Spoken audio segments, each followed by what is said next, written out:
നമസ്കാരം, ഞാൻ ഡോക്ടർ പൊന്നു ശങ്കരപ്പിള്ളൈ. അപ്പോൾ ഇന്ന് ഞാൻ നടുവേദനയുടെ കാരണങ്ങളെ പറ്റിയാണ് പറയാൻ പോകുന്നത്. അപ്പോൾ കഴിഞ്ഞ വീഡിയോയിൽ നമ്മൾ കണ്ടു നമ്മുടെ നട്ടെല്ലിൻ്റെ ഘടന. അപ്പോൾ ഒന്ന് ജസ്റ്റ് റീക്യാപ്പ് പറയാനാണെങ്കിൽ ഇതൊക്കെയാണ് നട്ടെല്ലിൻ്റെ കശേരുക്കൾ അല്ലെങ്കിൽ ബോൺസ് എന്ന് പറയുന്നത്. ഈ ഇടയിലുള്ള ഈ ട്രാൻസ്പെറൻറ്റ് സംഭവമാണ് ഡിസ്ക് എന്ന് പറയുന്നത്. അപ്പോൾ ഈ കശേരുക്കളുടെ ഇടയിലാണ് ഈ ഡിസ്ക് ഇരിക്കുന്നത്. അതിൻ്റെ ഉദ്ദേശം എന്താണെന്ന് വെച്ചാൽ ഈ സ്പൈനിനൊരു കുഷനിങ് എഫക്റ്റ് കൊടുക്കും. ഇപ്പോൾ ഈ ഡിസ്ക് ഇല്ലായിരുന്നെങ്കിൽ ഈ രണ്ട് എല്ലുകളും അടുത്തിരിക്കും. അപ്പോൾ അത് തമ്മിൽ ഒരയാം, പിന്നെ നമുക്കൊരു ഫ്ലെക്സിബിലിറ്റി കിട്ടത്തില്ല. അപ്പോൾ ഈ ഡിസ്ക് ഉണ്ടായതുകൊണ്ടാണ് നമുക്ക് നല്ല ഫ്ലെക്സിബിലിറ്റി ഉള്ളത്. അതുപോലെ തന്നെ ലിഗമെൻസും ഉണ്ട്. പിന്നെ ഇതാണ് ഞരമ്പുകൾ, ഈ യെല്ലോ കളറിലെ സ്ട്രക്ചേഴ്സ്. അപ്പോൾ ഞാൻ ഇന്നലെ പറഞ്ഞായിരുന്നല്ലോ, സുഷുമ്ന നാഡി ഇതിൻ്റെ ബാക്കിലാണ് ഇരിക്കുന്നത്, ഉള്ളിലായിട്ട്. നമുക്ക് ഇതിൽ കാണത്തില്ല, ഉള്ളിലുണ്ട്. അപ്പോൾ സുഷുമ്ന നാഡിയിൽ നിന്ന് ഇറങ്ങി വരുന്ന, ബ്രാഞ്ച് ഔട്ട് ചെയ്ത് ഇറങ്ങി വരുന്നതാണ് ഈ നെർവ് റൂട്ട്സ് എന്ന് പറയുന്നത്.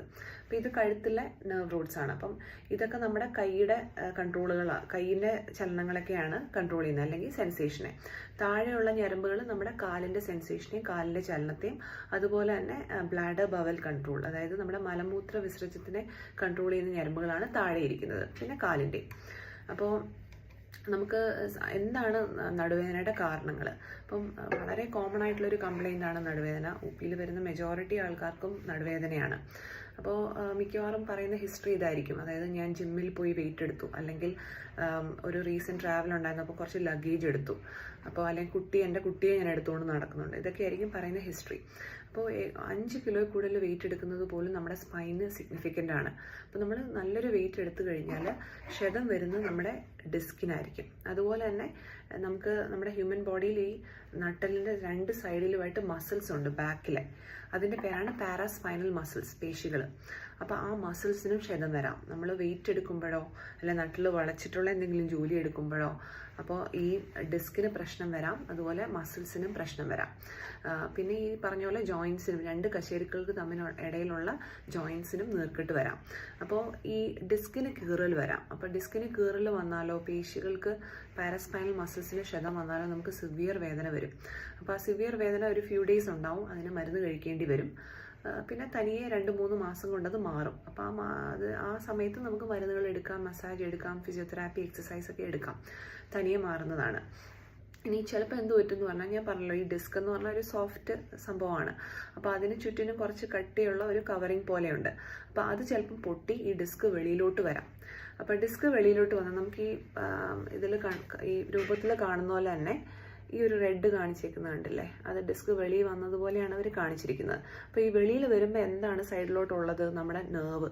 അപ്പോൾ നെർവിൽ കൊള്ളാം. അപ്പോൾ ഡിസ്ക് ബൾജ് വെളിയിൽ ഇറങ്ങി വന്ന് നെർവിൽ കൊണ്ടു കഴിഞ്ഞാൽ നമ്മുടെ കാലിലോട്ട് തരിപ്പും വേദന ഇറങ്ങും. അപ്പോൾ അതിനെ പെരിഫറലൈസേഷൻ എന്നാണ് പറയുന്നത്. അത് നല്ല കാര്യമല്ല.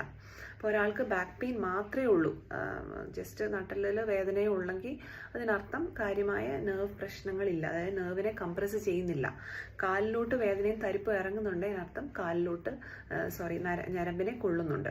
അപ്പോൾ കാലിലാണ് വേദനയും തരിപ്പുമെങ്കിലും നെർവ് കംപ്രഷൻ ഉള്ളത് നട്ടലിലാണ്. അപ്പോൾ പെരിഫറലൈസേഷൻ ആണ് അതിന് പറയുന്നത്. അപ്പോൾ ചിലപ്പോൾ എന്ത് പറ്റും എന്ന് പറഞ്ഞാൽ, ഈ ഡിസ്ക് ബാക്കിലോട്ട് ഇറങ്ങി സുഷുമ്ന നാഡി അവിടെയാണ് ഇരിക്കുന്നത്, അതിനെ കൊള്ളാം. അപ്പോൾ കാലിന് ബലക്ഷയം വരാം. അപ്പോൾ ഇങ്ങനെയുള്ള കാര്യങ്ങൾ എന്ന് പറഞ്ഞാൽ സർജറി ചെയ്യണം. അപ്പോൾ സുഷുമ്ന നാഡി കൊള്ളുന്നുണ്ടെങ്കിൽ അതിനെ മൈലോപ്പതി എന്നാണ് പറയുന്നത്. അത് തീർച്ചയായിട്ടും സർജറി ചെയ്യേണ്ട ഒരു സിറ്റുവേഷനാണ്. പിന്നെ ഞാൻ പറഞ്ഞല്ലോ, നമ്മുടെ മലമൂത്ര വിസർജനത്തിന് ഹെൽപ്പ് ചെയ്യുന്ന ഞരമ്പുകൾ കൊള്ളാമെന്ന്. അപ്പോൾ അങ്ങനെ അതിനെന്തെങ്കിലും പ്രശ്നം ഉണ്ടെങ്കിൽ തീർച്ചയായിട്ടും നമ്മൾ സർജറി ചെയ്യേണ്ടി വരും. സർജിക്കൽ എമർജൻസിയാണ്. കാരണം നമ്മൾ പെട്ടെന്ന് സർജറി ചെയ്തില്ലെങ്കിൽ പെർമനൻ്റ്ലി നമുക്ക് ബ്ലാഡർ ബവൽ കൺട്രോൾ പോകും. അപ്പോൾ അതൊരു എമർജൻസിയാണ്. മറ്റു കാരണങ്ങൾ എന്തൊക്കെയാണ് നടുവേദനയുടെ? ഇപ്പം ഫേസറ്റ് ജോയിൻ്റ് എന്ന് പറഞ്ഞല്ലോ. അപ്പോൾ ഫേസറ്റ് ജോയിൻറ്റിൽ നീർക്കെട്ട് വരുന്നാലും നമുക്ക് നടുവേദന വരാം. പിന്നെ അതുപോലെ തന്നെ നട്ടലിൽ വരുന്ന ഇൻഫെക്ഷൻസ്, നട്ടലിൽ വരുന്ന വളരെ കോമൺ ആയിട്ടുള്ളൊരു ഇൻഫെക്ഷനാണ് TB, ട്യൂബർക്കുലോസിസ്, ക്ഷയരോഗം.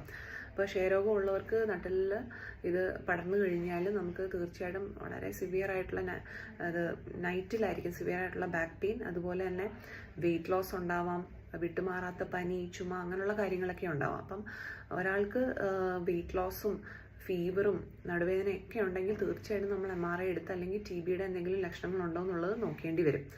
അതുപോലെ തന്നെ നട്ടലിലോട്ട് പകരുന്ന ക്യാൻസേഴ്സ്, മിക്ക ക്യാൻസറുകളും നട്ടലിലോട്ട് പടരാം. അതിലേറ്റവും കോമൺ ആയിട്ടുള്ള പ്രോസ്റ്റേറ്റ് ഗ്രന്ഥിയുടെയും ബ്രസ്റ്റിൻ്റെയും ക്യാൻസറാണ്.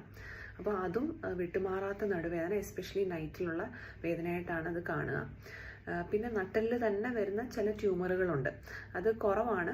സാധാരണ ഈ ന്യൂറോഫൈബ്രമറ്റോസിസ് എന്നൊക്കെയുള്ള കുറച്ച് ജനറ്റിക് കണ്ടീഷൻ ഉണ്ട്, അതിലൊക്കെയാണ് നട്ടെല്ലിൽ ഉള്ളിൽ ട്യൂമർ വരിക. അതുപോലെ തന്നെ ആർത്രൈറ്റിസ്, വാദം നമ്മുടെ നട്ടെല്ലിനെ ബാധിച്ചാൽ നമുക്ക് നടുവേദന വരാം. അതിൽ സീറോ നെഗറ്റീവ് വാദം, അതായത് ടെസ്റ്റുകളെല്ലാം നോർമൽ ആയിരിക്കും, പക്ഷേ വാദമുണ്ട്, അതാണ് സീറോ നെഗറ്റീവ് വാദം. അതിൽ വളരെ സിവിയർ പെയിനും തൊടും ഭയങ്കര വേദനയായിട്ടും നമുക്ക് നടുവേദന വരാം. അതുപോലെ തന്നെ HLA-B27 പോസിറ്റീവ് ആയിട്ടുള്ള വാദം, ഇതിലെല്ലാം നടുവേദന വരാം. ഇനി നട്ടെല്ലിൻ്റെ പ്രശ്നമല്ലാതെ വയറിൽ എന്തെങ്കിലും ഓർഗൻസിൻ്റെ പ്രശ്നം ഉണ്ടെങ്കിൽ നടുവേദന വരാം. ഏറ്റവും കോമൺ ആയിട്ടുള്ളത് യുറേട്രിക് കോളിക് എന്ന് പറയും, അത് മൂത്രത്തിൽ കല്ലെന്നൊക്കെ പറയത്തില്ലേ. അപ്പോൾ കിഡ്നിയിൽ കല്ലുണ്ടെങ്കിൽ നമുക്ക് ബാക്ക് പെയിൻ വരാം, അത് ബാക്കിൽ നിന്ന് ഫ്രണ്ടിലോട്ട് ഇറങ്ങുന്ന പോലുള്ളൊരു വേദനയായിരിക്കും. അതുപോലെ തന്നെ യൂട്രസിൽ പ്രശ്നം ഉണ്ടെങ്കിൽ, യൂട്രൈൻ വലിയ ഫൈബ്രോയിഡ് പോലുള്ള കാര്യങ്ങളുണ്ടെങ്കിൽ, പെൽവിക് ഇൻഫ്ലമേറ്ററി ഡിസീസ് എന്ന് പറയും അല്ലെ, അതായത് ജെനൈറ്റൽ ഓർഗൻസിനൊക്കെയുള്ള ഇൻഫ്ലമേഷൻ അല്ലെ ഇൻഫെക്ഷൻ കൊണ്ട് വരാം. അതുപോലെ തന്നെ പാൻക്രിയാസിലുള്ള പ്രശ്നങ്ങൾ കൊണ്ടും ബാക്ക് പെയിൻ വരാം. ഇനി ബാഡ് പോസ്ചറാണ് ഏറ്റവും കോമൺ ആയിട്ടുള്ള ഒരു കാരണം നടുവേദനയ്ക്ക്. അതും സിമ്പിളാണ്, കറക്റ്റ് ചെയ്യാൻ പറ്റുന്ന ഒരു കാരണമാണ്. ഓഫീസിലൊക്കെ ഉള്ളവർ അല്ലെങ്കിൽ കൂടുതൽ സമയം കമ്പ്യൂട്ടർ അല്ലെങ്കിൽ ഫോണിൻ്റെ ഫ്രണ്ടിൽ ചിലവഴിക്കുന്നവർ ഇങ്ങനെ വളഞ്ഞു കുത്തിപ്പോവും. അപ്പോൾ ഈ വളഞ്ഞു പോകുന്നത് നമ്മുടെ സ്പൈന് നല്ലതല്ല. നമ്മളിങ്ങനെ നല്ല സ്ട്രെയിറ്റ് ആയിട്ട് ഇരിക്കുന്നതാണ് നമ്മുടെ സ്പൈന് നല്ലത്. അപ്പോൾ ഈ ബാഡ് പോസ്ചർ കൊണ്ട് നമുക്ക് നടുവേദന വരാം. ഇതൊക്കെ വളരെ പരിഹരിക്കാൻ പറ്റുന്ന കാര്യങ്ങളാണ്. അപ്പോൾ നമ്മൾ ഈ ഡിസ്കിൻ്റെ കാര്യങ്ങളും ഞരമ്പിൻ്റെ കാര്യങ്ങളും പറഞ്ഞല്ലോ. അപ്പോൾ ഈ അലൈൻമെൻറ്റ് നോക്കിയാൽ നമുക്കറിയാം, ഈ കശേരുക്കളൊരു പ്രത്യേക അലൈൻമെൻറ്റിലായിരിക്കുന്നത്. അപ്പോൾ ഈ അലൈൻമെൻറ്റിൽ വ്യത്യാസം വരുന്നതിനാണ് ലിസ്തസിസ് എന്ന് പറയുന്നത്. അപ്പോൾ ലിസ്തസിസ് ഉണ്ടെങ്കിലും നമുക്ക് നടുവേദന വരാം. അത് സാധാരണയായിട്ട് പ്രായമുള്ള ആൾക്കാരിൽ തെന്നി മാറാം. ഈ കശേരുക്കൾ അങ്ങോട്ടും ഇങ്ങോട്ടും തെന്നി മാറുമ്പോഴാണ് ലിസ്തസിസ് വരുന്നത്, അലൈൻമെൻറ്റ് പോകുമ്പോൾ. പിന്നെ അല്ലെങ്കിൽ നമ്മൾ വീണാലോ ഒക്കെ നമുക്ക് അലൈൻമെൻറ്റ് പോവാം. അപ്പോൾ അതുകൊണ്ടും നടുവേദന വരാം. പിന്നെ ഇങ്ങനെയുള്ള കാര്യങ്ങൾ നമ്മൾ എക്സ്റേ എടുത്താൽ മനസ്സിലാവും ലിസ്തസിസ്. പക്ഷേ ഡിസ്കിൻ്റെ കാര്യങ്ങളോ നെർവിൻ്റെ കാര്യങ്ങളോ വിശദമായിട്ട് അറിയണമെന്നുണ്ടെങ്കിൽ MRI തന്നെ എടുത്ത് നോക്കിയെങ്കിലേ പറ്റൂ. അതുപോലെ ഇൻഫെക്ഷൻ, പിന്നെ ക്യാൻസറിൻ്റെ എന്തെങ്കിലും കാര്യങ്ങളുണ്ടോ എന്ന് അറിയണമെങ്കിൽ തീർച്ചയായിട്ടും MRI എടുത്ത് നോക്കണം. എക്സ്റേയിൽ അത് മനസ്സിലാവത്തില്ല. എക്സ്റേയിൽ നമുക്ക് ലിസ്തസിസ് തെന്നിമാറലുണ്ടോ എന്നുള്ളത് മനസ്സിലാക്കാൻ പറ്റും. അതുപോലെ തന്നെ നമ്മുടെ സേക്രോ ഇലിയാക് ജോയിൻറ്റ്, ഇതാണ് നമ്മുടെ പെൽവിസ് എന്ന് പറഞ്ഞല്ലോ, ഇതാണ് ഇലിയാക് ബോൺ, ഇതാണ് നമ്മുടെ സേക്രം, ഏറ്റവും താഴത്തെ ടെയിൽ ബോൺ എന്ന് വേണേൽ പറയാം. അപ്പോൾ അതിൻ്റെ രണ്ടിലുള്ള ഈ ജോയിൻ്റ് ഉണ്ട്, സേക്രോ ഇലിയാക് ജോയിൻറ്റ്, അതിലുള്ള ഇൻഫ്ലമേഷൻ കൊണ്ട് നമുക്ക് വേദന വരാം. പിന്നെ പ്രസവം കഴിഞ്ഞ് ലേഡീസിൽ പെൽവിസ് ഒന്ന് വികസിക്കും. കുട്ടി പുറത്ത് വരാനായിട്ട് പെൽവിസ് എല്ലാവരിലും ഹോർമോൺ കാരണം കുറച്ച് വികസിക്കും. അപ്പോൾ അത് കാരണം ഈ സേക്രോ ഇലിയാക് ജോയിൻറ്റ് ഒരു റിലാക്സേഷൻ വന്നിട്ട് നമുക്ക് വേദന വരാം. അത് പ്രസവം കഴിഞ്ഞ് ലേഡീസ് ചിലപ്പം നടുവേദന അല്ലെങ്കിൽ ലോ ബാക്ക് പെയിൻ വരുന്നത് ഇതുകൊണ്ടായിരിക്കാം. അപ്പോൾ ഇതൊക്കെയാണ് പ്രധാനപ്പെട്ട കാരണങ്ങൾ.